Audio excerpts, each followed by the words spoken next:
Hey, g'day!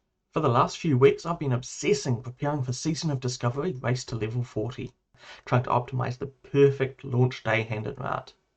This is that route. With this route I can get all the way to level 29 and start on Shimmering Flats and Stranglethorn Vale before most dungeon grinders have even finished their first RFK run. I've also done this without needing to exploit the multiple turn-ins of Warsong Gulch marks, which every other video I've seen with the 25 to 29 route has done. So, we begin in Terran Mill. I've pre-completed Battle of Hillsbrad, which I hand in for 2,450 experience. I don't yet pick up the follow-up, because I'll be short on quest log space just for a little bit. I have also pre-completed Souvenirs of Death, and Dangerous. Now, this next quest is one that doesn't take up any space in my log. Elixir of Suffering's first part is really annoying. You have to kill a bunch of beasts and collect their materials, and then that hands in for almost no experience. But then the follow-up is just to feed the elixir to the guy's dog for 1,750 experience. I've completed that previous step, but I've then left this quest unpicked up until launch day. I'm then going to do the same trick with Elixir of Agony. We've done the hard part of the chain, but then just put the Tainted Keg on the rug part for 3,650 experience. I'll pick up and do on the day. But now comes the first of two actually doing some quests parts. I pick up Blood of Innocence, which is part of a long chain, but I've done the previous bits. Wanted Syndicate Personnel, and The Rescue. Now these are nice quests because there's lots of mobs, so it's not too bad if others are here, and they're a good level to kill extremely quickly while still giving okay experience, and it's only a 1 minute 30-second run from the quest hub. On my practice, I completed this in around 15 minutes, even though the place was pretty busy, and without using any ward buffs or consumes. I then hand in the Blood of the Innocents, the Wanted quest, and the Rescue. I also killed 79 mobs, which I'm conservatively calling 7,000 experience, but really it's likely to be a little bit more than that.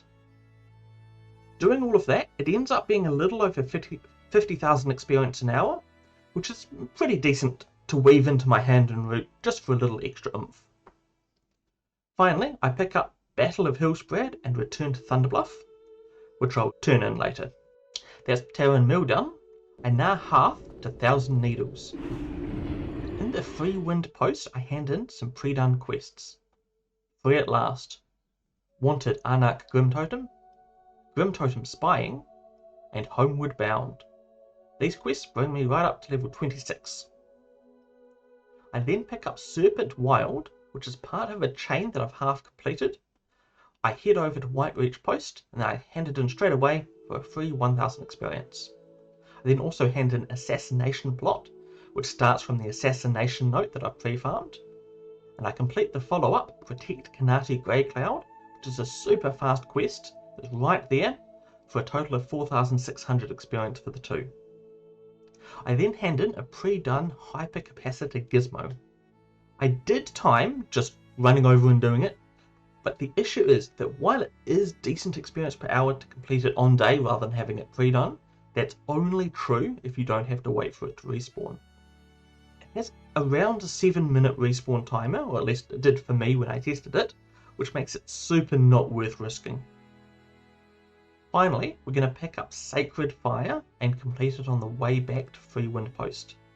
This is a nice enough one to do as a hunter, because you can have your pet kill the nearby elementals while you loot the agaves, and it's very on the way. It is only worth 2,200 experience though, and with no follow-up, so if I can't do it for whatever reason, or if it's not efficient, I'll just abandon it. Once I get back to Freewind, I fly to Camp Taraho. Now the first hand in here is one that takes up no room, Blood Shards of Agaman. I complete right up to here in the chain, so I can get the 1,250 experience for the first Blood Shard Handin, and then dump a bunch of blood shards into all of the possible buffs, because I will be killing stuff soon enough. I then pick up the next in the chain, which is Betrayal from Within, and then nearby from Drawn Skyseer, I pick up Cry of the Thunderhawk, which is again halfway through a chain, and it's the best part, since you only have to get one of the wings, and from Thunderhawks that I'm just going to naturally meet along my way. I then head south, completing Betrayal from Within and Cry of the Thunderhawk on my way. Betrayal from Within is just kill 3 specific mobs. I can group for this if I need to, but if I do have to wait for respawn on any of the bosses, there's a really good density and respawn rate of nearby mods that are an okay level to kill, so I just grind a little if I have to. Hopefully I don't have to, but if I do, it's no biggie. Then once those 2 are done, I head to Gan Stonespire.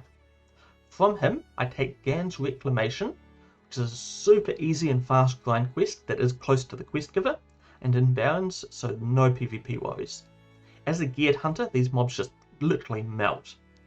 I then do the follow-up, Revenge of Gan. Same deal, except if I'm lucky, I can also get some bonus experience. Right near the quest mob is Feegly the Exiled, who has a quest for 2,450 experience in the same area. When you hand it in, he does turn into like a trog or something, and so if someone else just did the quest, then you can't even pick it up unless you wait a bit. If that's the case, no worries, I'll just skip it. Then after that, the final part of the Gan chain is just to go to the flying machine, blow it up, win, super fast and easy. Now once all that's done, we head back to Camp Taraho. This segment should have given around 6,000 experience of mob killing experience, and probably just a little bit more than that. Then Cry of the Thunderhawk gives me 1,950, and Betrayal from Within 1,500. I'm going to pick up the follow-up for Betrayal from Within, but not from Cry of the Thunderhawk. That follow-up, Isha Awak, that quest is just too much running around to be worth it. I then also get to hand in some freebies. Weapons of Choice, which I pre-farmed, and from Drawn Skyseed, I start and hand in the pre-farmed Harvester's Head, Washtay Pawn Feather, Owatanka Tailspike, and Lakota Money Hoof. These quests give a nice burst of free experience, and this is going to take me up to level 27. Now I fly to Ratchet, accepting the glowing shard that I farmed earlier, and talking to the goblin in Ratchet to complete the quest. Then I'm going to hop straight back on the flight path and off to Crossroads. In Crossroads, I get a nice big payoff with 3,050 experience from that final part of the Betrayal from Within quest. Then I pop up the mountain to hand in the glowing shard and pick up the follow-up in Nightmares, which I'll hand in later. I can run up the east of the mountain, so it actually only takes about a minute and a half to get there and back. Then finally, I head to a hut just east of Crossroads to pick up and hand in Dig Rat Stew with Dig Rats that I pre-farmed. This also takes about a minute and a half, but ideally I'm going to try and get a summon to Thunder Bluff while I do it, so that I can skip that one back. If I don't get one, I'll just fly to Thunder Bluff, but the summon networks on my server are generally pretty good. Once I get to Thunder Bluff, we have heaps to hand in no particular order: the Sacred Flame, Steel Snap, Leaders of the Fang, the 2 cloth quests, Donation of Wool and Donation of Silk. I then hand in Return to Thunder Bluff, which I got from Terran Mill earlier, and In Nightmares that I picked up just now in the Barrens. I also hand in the Sacred Fire that I completed in Thousand Needles, and then the initial hand-in of Warsong Gulch Marks gives 2,350 experience, and I haven't handed in any Warsong Gulch Marks yet on the character. I do also have a bunch of marks in my mailbox with that 30-day timer from the mail restore trick, which yes, that does work.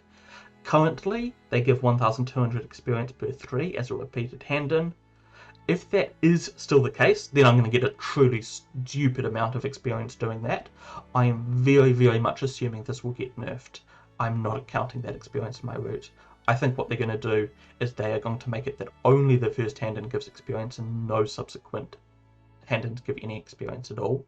Especially given that if they just made it that you can't mail restore Warsong Gulch Marks anymore, well, I have a whole bunch of Warsong Gulch Marks in my mailbox right now with the 30-day timer that will last until this patch 2 comes out. I'm assuming other people do too. They shouldn't let us hand those in for experience, so I don't think they will. I have also found a silly amount of completed supply shipments. Now currently, they give 140 to 200 experience per one as repeated handin. Now, they might buff this. They did hint that they wanted more ways to level up, so maybe. Or they might nerf them like they nerfed the Warsong Gulch marks and make it give 0 experience. Who knows? What I'm going to do, I'll just count that as 0 to be conservative, but if I do get experience from this, then that's a happy bonus. Then finally, I hand in Black Fathom Villainy and I fly to Crossroads. From Crossroads, I'm going to run up to the guard tower and hand in Rune Scroll for 2,500 experience. I did a bit of experimentation and I believe that it is better to do this than to fly direct. Here's my maths. If you just fly directly to Ashenvale, it takes 4 minutes and 56 seconds.